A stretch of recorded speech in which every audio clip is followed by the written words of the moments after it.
Good afternoon, everybody, and welcome to Midday Market Update. My name is Glenn Tompkins, a senior instructor here at VectorVest. Glad to be here. Glad to have you here. First and foremost, if you can hear me, by all means, please respond in the chat to let me know that I am coming across loud and clear. First trading day of the week after the weekend. Hopefully everyone had a great weekend. And as we start, looks like the market wants to get some legs to move up to the upside again as we went from a primary wave up to a primary wave down and now back to a primary wave up. And someone just asked, Jay Wright says, can this tech rally last? And well, my first answer to that is that right after we pulled back down and got the primary wave down, and with the primary wave back up today, it hasn't closed that way, but the MTI is still showing that the market is looking again toppy. Somebody on my Twitter said, Glenn, the market's not toppy. You're staying in VectorVest. You've got to look outside of VectorVest. And I'm like, oh, no. The market is toppy. There's no ifs, ands, or buts about it. And keeping in mind that the Fed is still being hawkish, interest rates are still rising, even though inflation is coming down, the job market is still strong. And I think it's stronger than what the Fed anticipated it would be. And even if he decides to raise interest rates a quarter or 25 basis points, understand that he is still raising interest rates. And at some point in time, what else is going to help us to pull money out of the market? If interest rates get to a point where people feel more comfortable putting money in the bank and getting their interest from the money in the bank outside of the dividend yields that are coming off of stocks, that may be another reason why people pull money out of the market, as well as earnings. Earnings is going to be a big story. And we're going to talk a little bit about earnings today. We do have a guest. I won't tell you who that guest is. You need to stay for a while. And it's going to be very interesting in regards to looking at earnings. And you don't want to miss that. All right. So it looks like the people that are here, they can hear me loud and clear. I'm glad the mic has got updated. And now it looks like it's working well. Hopefully it's a better mic and all that kind of stuff. So with all of that, looking at the market, as I mentioned today, we do have a primary wave up. We've got a green light in the color guard pricing column. But what's the predominant color you see? Right now, it's still more yellow than anything. And our guidance says it's okay to buy stocks. And that's primarily because we have a green light in the color guard pricing column. But don't lose sight to all of the yellow that is in the color guard this time. Dave C says the MTI is above 1.5. I always sell half of my positions on an up day and move to the stop on other half to break even. It is so gratifying to take profits in an up day. Listen, I'm all right with that. I took profits on a lot of stocks. I did jump on board one Contra that did not work out for me when we got the primary wave down. That's the reason why you want to look for more confirmation than just the primary wave down, because it is the fastest indicator that we have. The DEW never turned down. The confirmed call never turned down. So as a more aggressive trader, the primary wave did move. A lot of people did jump on board with that. I did for one Contra just to step my foot into the water, and the water wasn't good enough, so I got out. If the water don't feel good, get out. You know what I'm saying? All right, Joey, can you put me on my other screen so I can see how many is here? No, not that yet, because it's important right now. There it is. I'm trying to see again, if we can get 300 people. I need you to help me to get to that point, because we put out a lot of great information. If you feel that the information we put out here in our live streams is useful to you, then it should be useful to people in your social circle. Don't forget to share, please. And let's see if we can get up to 300 people in here. I'm glad I took my profits on CPRX. Craig, I'm with you. I did that a minute ago.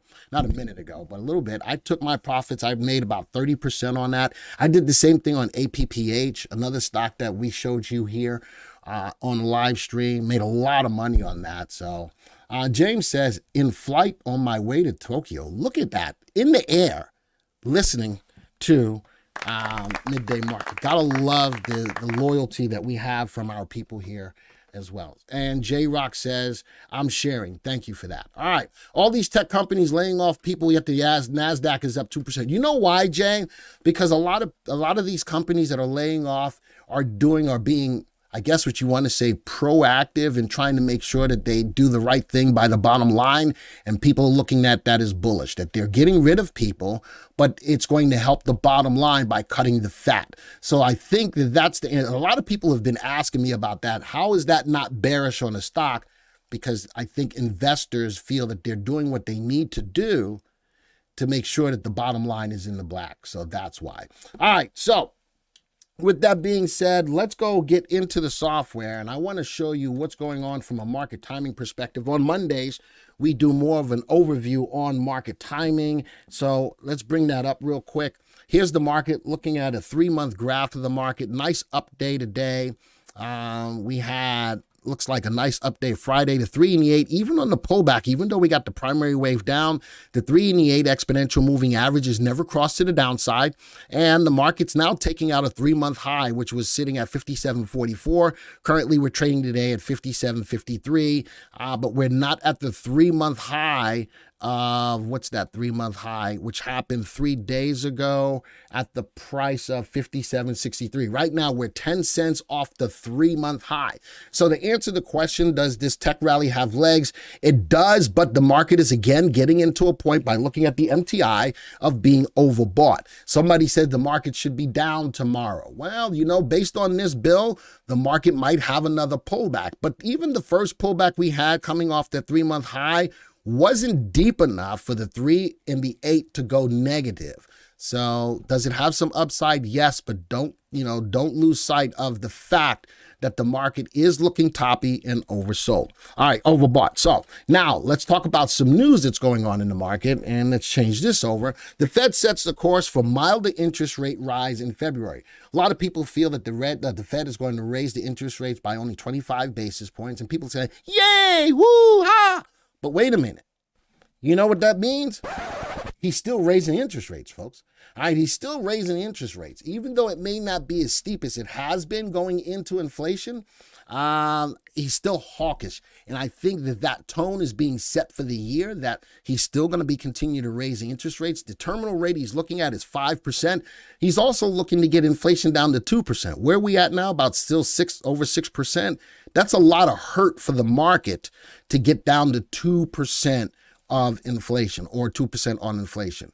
All right, that's one news. Next one, companies conducting layoffs. So we were talking about layoffs. Here's a list of the companies that are laying off people. Spotify, 6%. In Alphabet, 12,000 people. Microsoft, 10,000 people. Unity Software, 284 jobs, is probably a much smaller company. Verily is laying off more than 200 employees. Amazon is laying off 18,000 employees. Salesforce, 10% of its staff.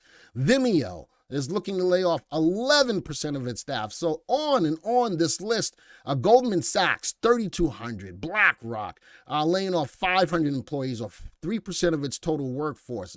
BNY Mellon, 1,500 jobs. Bed Bath & Beyond, which is in the news to be bought, an unspecified number of job reductions. That scares the hell out of me. That's saying that it's a lot of people getting ready to get fired, that they don't even want to talk about how many people it is. So this is just Carvana, 4,000 people. Stitch and Fix, trimming 20%. On and on. This article talks about all of the layoffs that are going on. If you follow me on Twitter, I keep posting on a daily basis how many people are being laid off by other companies. If you don't follow me on Twitter, go search for @GlennTompkins Jr. I post a lot of news up there on my Twitter account. Now, how about this? Is a very interesting story. Microsoft announces new multi-billion-dollar investment in ChatGPT maker OpenAI. Now, we can't invest in OpenAI at this particular point in time because it's a private company. Why is this big news? Because this may be the vehicle that overtakes Google from a search engine perspective. All right, as you read in this article, where is it at? There it is. ChatGPT automatically generates text based on written prompts in a fashion that's much more advanced and creative than the chat bots of Silicon Valley's past. The software debuted in late November and quickly turned into a viral sensation as tech executives and venture capitalists gushed over it on Twitter and even comparing it to Apple's debut of the iPhone 2007. Folks, this is a big story. At one time, Microsoft put in $1 billion of money behind it, and now they're bumping it up to $10 billion. You know, you heard that song, I know something you don't know, doo-dah, doo-dah. Does Microsoft know something that we don't know in this space? Again, we can't trade this stock at this time. But Jim Penna, actually, I'm going to try to do, if you open up Edge, I'm going to see if I can open up Edge. If you open up Edge, this is the Microsoft, not Google. If you open it, somewhere up here, he said there was a chat GP tab at the top. I don't see it, but it's supposed to be here. We can't use it yet. It's still in the process of still being put together, but he said it was somewhere up here. I don't see it. Next time I see him, I'll find out about it. But he said it was somewhere up here. All right, but this is the Edge outside of Google Chrome. This is Microsoft's search engine. And maybe this is going to put this search engine in a space that no one has seen before. So this could be really big news. And does it mean that Microsoft buys this company so that it can be publicly traded? I don't know. Does the company go public? I don't know. All I know is that right now, Microsoft is putting a bunch of money into this company. All right. Lucid, how about the EV space? Lucid gets a buy rating back despite recent struggles. I'm not sure I feel that. If the company is having struggles, I'm not sure that it deserves a buy rating. My biggest reason why is, when the rubber meets the road, is Lucid providing the inventory for the demand. The demand on EVs is growing. All right. Lucid is one of those companies that's in the EV space. Are they providing the stock, the inventory? And if they're not, then it doesn't deserve a buy rating. So we'll see. Craig says ChatGPT rocks and Meta partnership is brilliant and real. I'm telling you, AI, coming into the whole AI space is real. Is real. It's not all here yet, but once it does, it kind of scares me though, because can AI take over? How many times have we seen movies about AI taking over humankind? Are we now getting into that level of AI that, how about, from an AI perspective, a lot of people look at the algorithms, the trading algorithms, that's AI, right? And that they can make trades microseconds. Interesting, right? So I'm just putting that out there. Next thing, I've got gold trades just shy of highest level since April. The biggest thing that's going to move gold is going to be a weaker dollar. Is the dollar getting weaker with interest rates still rising? Gold is poised to move. It is moving, but the dollar is going to be what either keeps it up or keeps it down. Richard says, search trek, going where no search engine has gone before. Richard, I'm giving you the crickets. I'm so giving you the crickets on that. I sort of like it, but not enough to give you a clap. I'm giving you the crickets. I'm giving you the crickets. Drew says, how do we know you're not AI, Glenn? You want to hear me be AI? Watch this. Hello, everybody. My name is Glenn Tompkins, and here is the next story in Barron's. Good news for NVIDIA, AMD, and Qualcomm. Barclays is bullish on chips again. I am the AI. I can blink my eyes, and I can even smile and tell a joke. Ha, ha, ha. That's AI, Glenn. I'm not AI. I am not AI. All right. So if you wanted the AI, Glenn, I just gave it to you. So now you know that I am not AI, Glenn. But chips, I am still, chips is very interesting. It's a tough space to be in. I still feel bullish on chips because I think that the chip business is starting to move from China and being brought back to the United States. It's going to take a lot of time for these factories to be built. Taiwan Semi is doing it, which is also part of ASML, that partnership there. I still like the spaces. Barclays is bullish on chips again. I'm not sure I'm fully bullish on chips. I know that it's going to take a long time for the chip manufacturing to really be brought back into the United States. Long term, I think that with AI, computers, all that stuff, the chip business is going to have an upper hand. But when? That's the important question. And I can't speculate on when. I do think that long term, it is a positive play. All right, so these are all of the, look at that. Craig says, likes me some QCOM. I'm telling you, we're going to look at all of these stocks. Let's get back into the software. All right, as we get back to the software, let's go look at the stocks that I have for you today, especially from the big news perspective. Well, we won't get to the new big news yet. Let's go look at the indices. Good googly muggly. Yes, I said good googly muggly. The NASDAQ, the tech stocks are leading the way today, up over 2%. The VIX is down, so we're back below 20. So we don't have the heightened level of volatility on the S&P 500. People are less fearful. Well, with that being said, I'd just be careful with that. I'd be really, really careful with that. Market's looking toppy, hawkish Fed, earnings. Companies are starting to miss earnings. All right. And one of the biggest movers, the two biggest things that I said are going to happen this year that are going to move markets is going to be the hawkish Fed and earnings. All right. So keep your eyes on that. A lot of earnings coming out this week. I'm going to hold off on that for a second. A lot of earnings. I've got like 41 big name stocks that are reporting this week. A lot of them are tech stocks. Last week, it was a lot of bank stocks. One missed and brought the Dow down 7%. One hit and moved up the market. So it all depends on the banks. And I think that a lot of the banks that are struggling are being well positioned to be bought by the big boys. All right, at some particular point in time, I think that that's going to happen. We'll see. That's just Glenn talking, but it makes sense on paper. All right, but all of the major indices are up. The Dow is up 0.7%. The Russell, the lower dollar, more riskier stocks, is up 1% today. The S&P is up over 1%, and our VectorVest composite is pushing up about 1% today, whereas the VIX is down. Now, the big news, all of the stories that I talked about in the news today that had news driven, there's AMD, there's NVIDIA, and QCOM. Notice that if they're all sorted by our master indicator VST, the chip stocks or the what's the phone company? What do I want to call that? Telecom. Thank you, Joey, for nothing. But anyway, are at the top of the list. You're welcome, Glenn. You did absolutely nothing for me. Nothing. I told you what it was. You didn't tell Jack Bone Diddley. Anyway, I told you. Moving on. Stop talking. No, I told Even you. though I love you. I love you like a brother.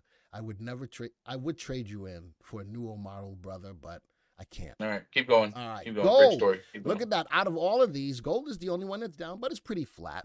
Microsoft, this story, I'm telling you, keep your eyes on this. I'm not telling you that it's getting ready to rock and roll, but that investment in that company is something that's going to be talked about in the news. Lucid getting that buy recommendation up 8%.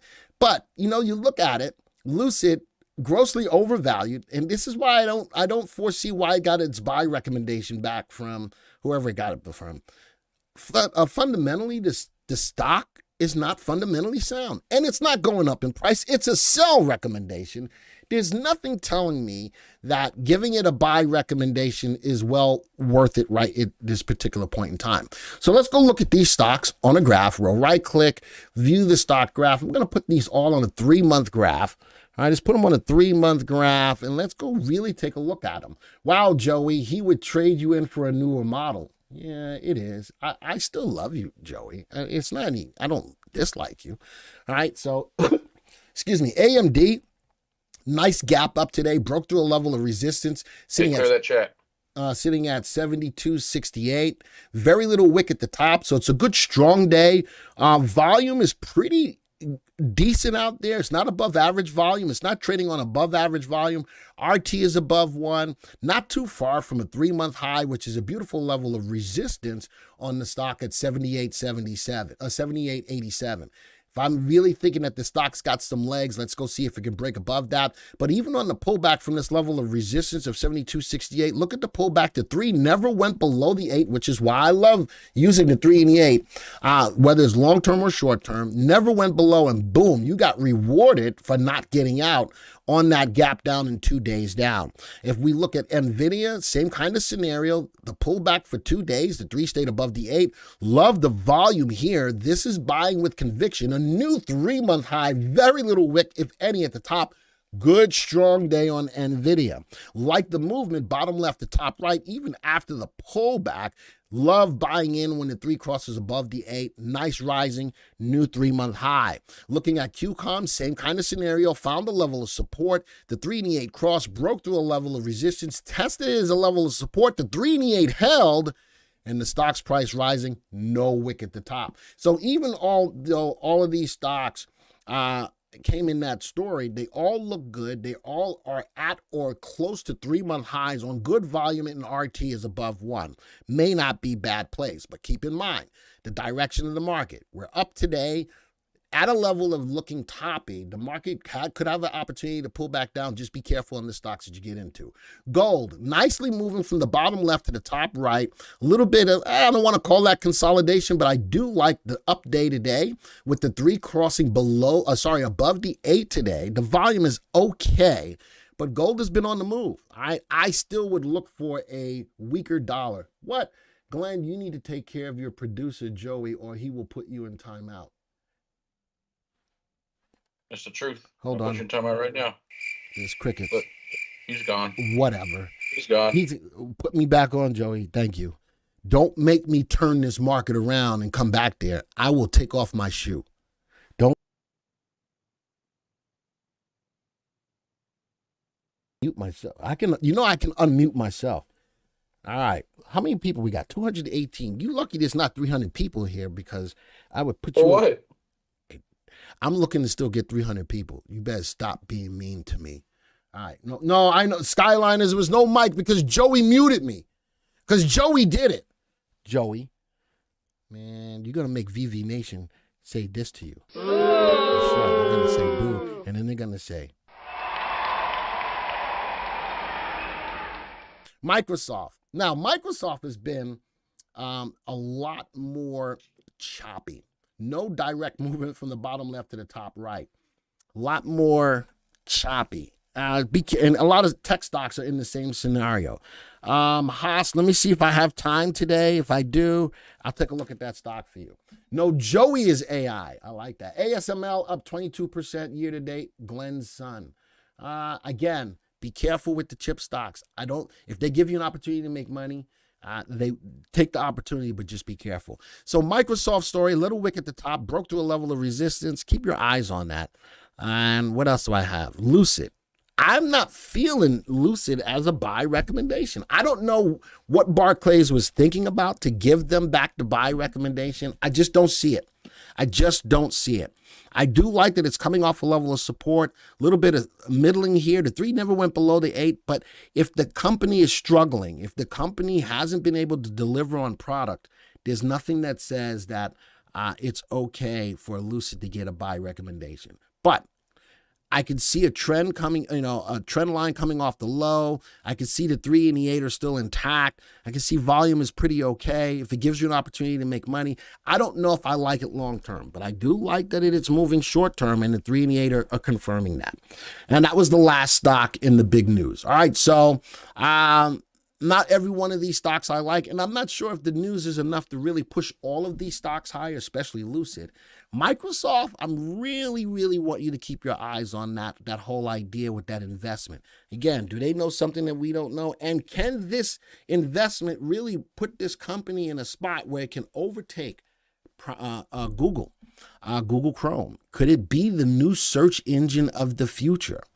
Something to think about. I think we're in a bear market rally, but I could be wrong. Ramor, my biggest thing in looking at if we're in a bear market, I'm going to do this because it's Monday. I'm going to look at the market climate graph for you. I'm going to look at the market climate graph for you. And where is the ETI? Still at 1.03. Still hasn't gone below the value of 1. So we are not in that bear market quite yet. We are in a bear run. Here's inflation. Definitely peaked. I did a video when it did peak. Pulling back. T-notes, the interest rates still up there. Even if he cuts back on them a little bit, he's still going to be raising interest rates. So let's go back to the graphs, and let's go put the market timing graph on a 1-year graph. man, if the market really has legs to the upside, which I'm not sure it really does, I've got a swing high on the market on the 1-year graph of about 60 bucks, 59.55 to be exact. If we can take out that swing high, that could be very interesting, even in the market's conditions that we are. Dr. C says, up the new way the Labor Department will adjust CPI, it will falsely show CPI dropping. I think inflation is dropping. I don't think that's a false look at it. I think that inflation as a whole is dropping. And a lot of that is because oil has pulled back, right? A lot of that inflation was tied into oil, tied into energy. It's pulled back. So CPRX Catalyst down 34% as Teva eyes generic version of pharmaceutical risk. Listen, I'm going to put out a couple of videos probably in the next week or so in regards to some pharmaceutical stocks to keep your eyes on. I think that might be tomorrow's video. Tonight's video is already recorded. You need to watch it. It's going to come out at 6 p.m. this evening. It's going to be a very interesting video that everybody needs to watch. You're going to need to watch it. All right, so let's go back to the viewers tab. I got 4 minutes before I bring on my guest. So, on Mondays, like I told you, all throughout the live streams for the year, I'm going to be bringing up some ideas that we talked about in Tampa today. Speculative plays. Here's my MPI. I created a search one day for optionables, lower dollar stocks. Notice that today I've only got one stock. It's Diana Shipping. It's down today 5.31%, but it did meet, let's view the stock graph. It did meet the criteria. Let's go put this on a 1-month graph. Let's change the graph layout to the MPI.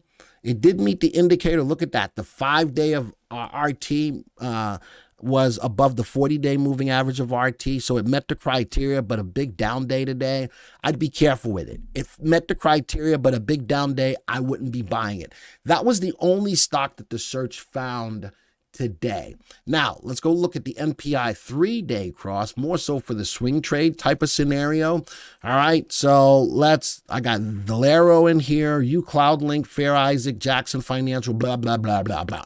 Let's go see them. Let's go graph them all. Put these on a 1-month. Actually, I'll put these on a 3-month because these more of a swing trades.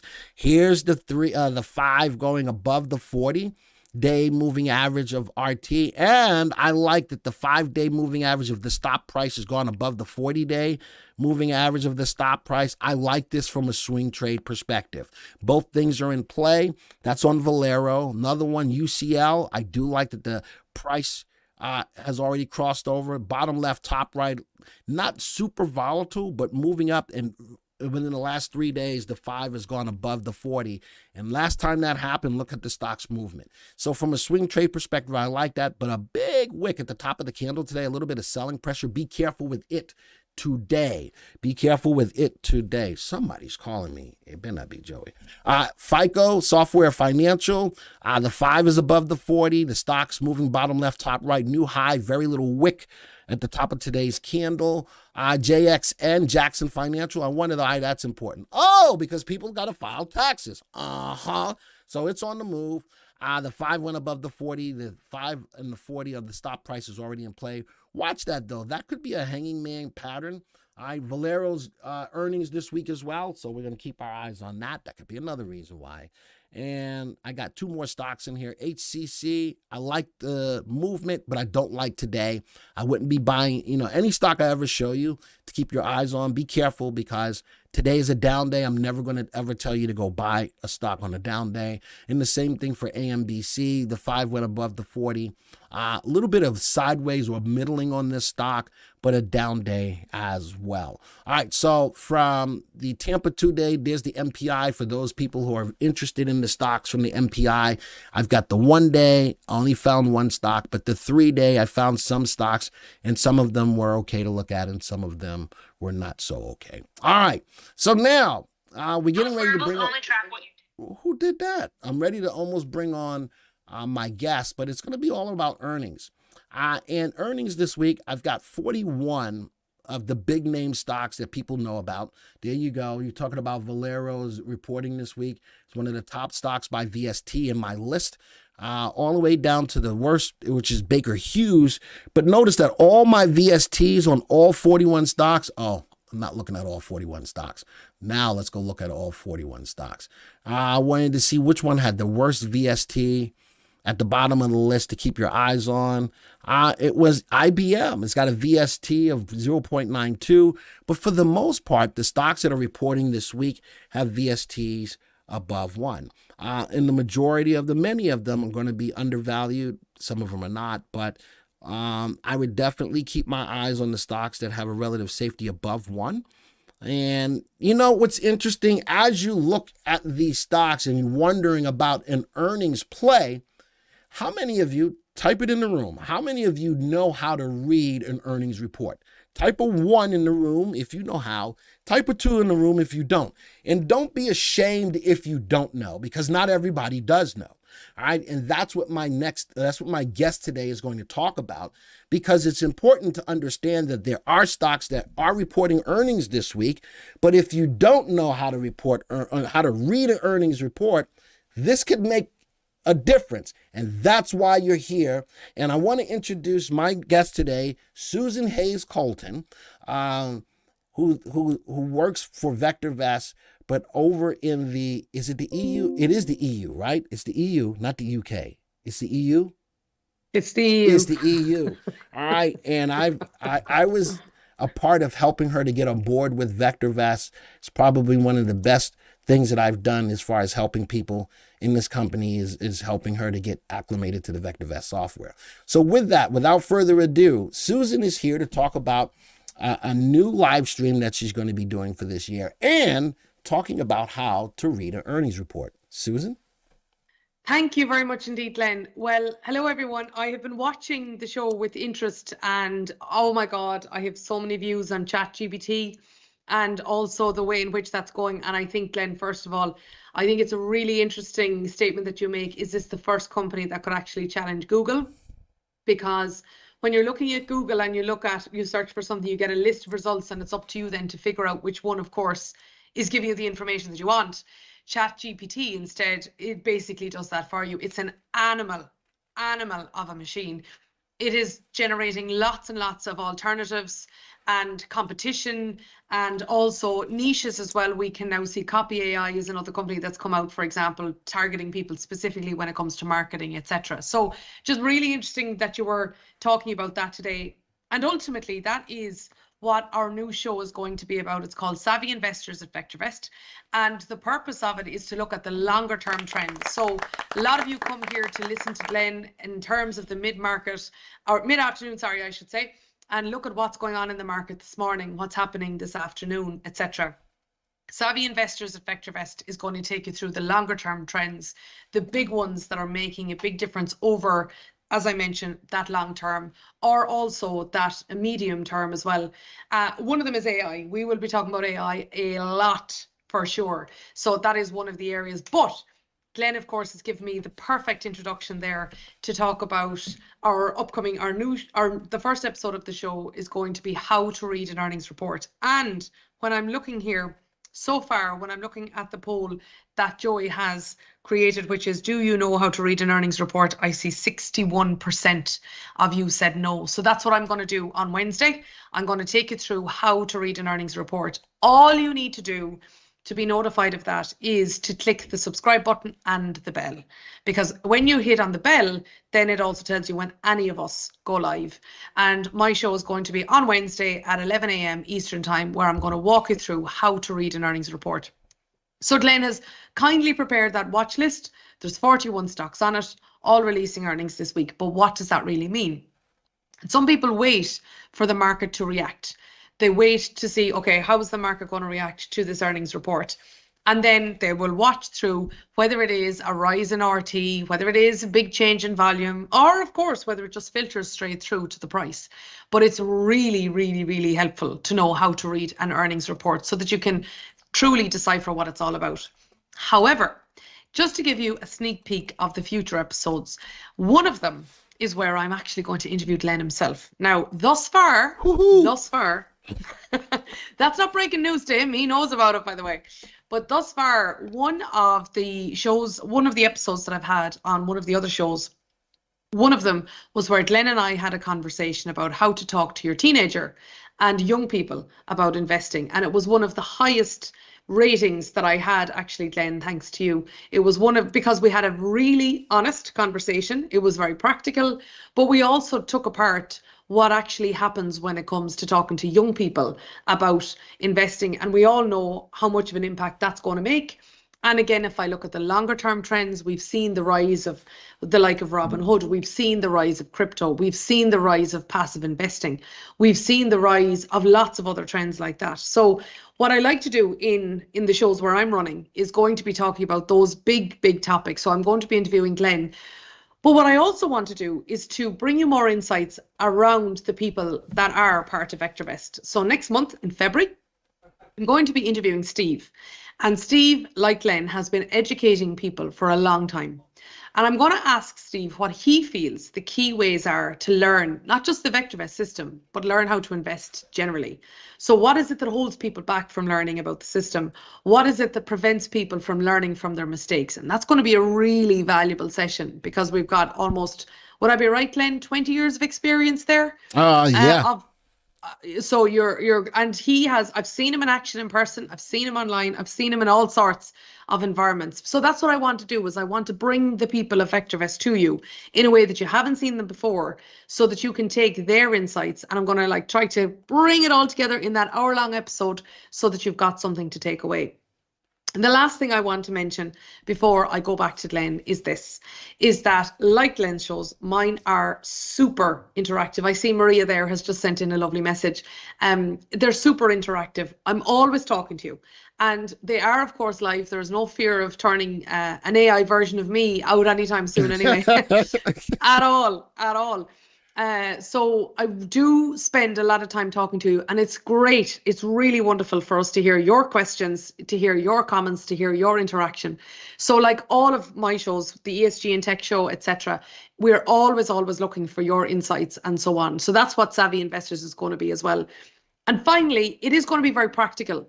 Over the last couple of months, I've been working with the Successful Investor team, working with Ron later on today with his options team as well. I've been working with various different teams to truly understand how you like to use not just the system, but our education. So what I'm going to do as well is respond to that very practically. So in the case of the Successful Investors a little while ago, some of them said, I'd love to know how to have a trading journal that's really effective. And that was something that I covered then later on in my own ESG and Tech Show. So more and more, we all talk to each other anyway. But more and more, we swap and share those ideas between us all so that we can truly serve you in the best and most holistic way. So if you want to be savvy, make sure and join us for the Savvy Investors at VectorVest show. Like I say, first episode is Wednesday. Particularly, it's going to be focusing on how to read an earnings report and put you right at the heart of the action. Awesome. Thanks a million, Glenn. You are so welcome. Thank you for being here. Taking time out of your day to be here, and I appreciate it. And I'd like to have you on whenever. This platform is always open to you, especially if you've got some things you want to talk about, especially in regards to your show, whichever episode you have going on. I will be more than happy to have you on. Again, hit the like button if you haven't already. Susan's brings a lot of knowledge of the market to this channel, more than I do, from that perspective. I think give me too much kudos there, listen, Glenn, but thank you. We were talking before we came on, and I'm the first one to say I'm not an economist, but if you look at the interviews that she does over in the EU on national, audiences, she knows her stuff, and I pale in comparison to the knowledge that she has. What I do, I talk about what I do know, but I'm not afraid to tell you what I don't know. And I'm not an economist, so I'm just a guy who's not an AI. That's what it is. I am just a guy who's not an AI, who just has fun, and I think I put a lot of fun into the market. So does Susan. So does David. So does Stan. Looking at the people outside of the United States that are an integral part or an asset, as Martin says, to the VectorVest, to VV Nation. So Susan is an economist, strategist, and Glenn is a day trader. Who the hell said I was a day trader? I didn't say, I ain't never said that I was a day trader. Gosh, I am just a practical guy. That's all. Listen, some trades, you know, but I cover the broad spectrum of everything. All right. With that, again, thank you very much, Susan. Thanks, Len. I'm going to finish up. I got just a little bit more to finish up for Trending Thursday. I did the crux of it in a pretty good amount of time. I wanted to make sure that Susan had as much time as she needed to talk about it. I want VV Nation to definitely show up on Wednesday, 11 o'clock Eastern time. Support her, please. She's another person that brings, you know, outside of everybody else on YouTube, I think that we've got a family of people that bring practical information for investors on our channel. It's not about hyping up anything. That's not what we do. It's not about pumping anything. That's not what we do. But, you know, if you guys want good information about how to make better decisions in the stock market, folks, this is what we do. This is what we do. And I think Joey put the link up there for Wednesday's presentation. There you go. Link to Susan's show. Click it now and just click on Remind Me so that when it does happen, if you haven't hit the bell icon, when it does happen, you'll know.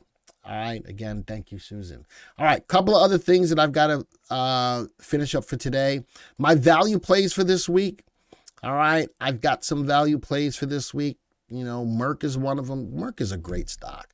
You know, you look at my value plays, they're all fundamentally sound and they're still all going up in price at this time. All right. They've all got good earnings. You know, for my longer term investors, they've all got good earnings and good earnings growth. Thus the reason why I bring these value plays to you. Notice that all of them are undervalued as well, which is hard to find in the current markets. It's Eastern time, Satish. It's 11 a.m. Eastern time. All right. So as I look at all of these stocks, this is definitely why I like them as value plays for you. You know, Warren Buffett type stocks. I'll actually put this on a 6-month graph, you know, and change this to another layout, the swing layout. There it is. I've got a 20-day exponential moving average, and I want to see if they're undervalued. But look at the earnings per share. Bottom left, top right, little, you know, topsy-turvy, but currently above the 20-day, broke through a level of resistance, and currently undervalued. You got to love that.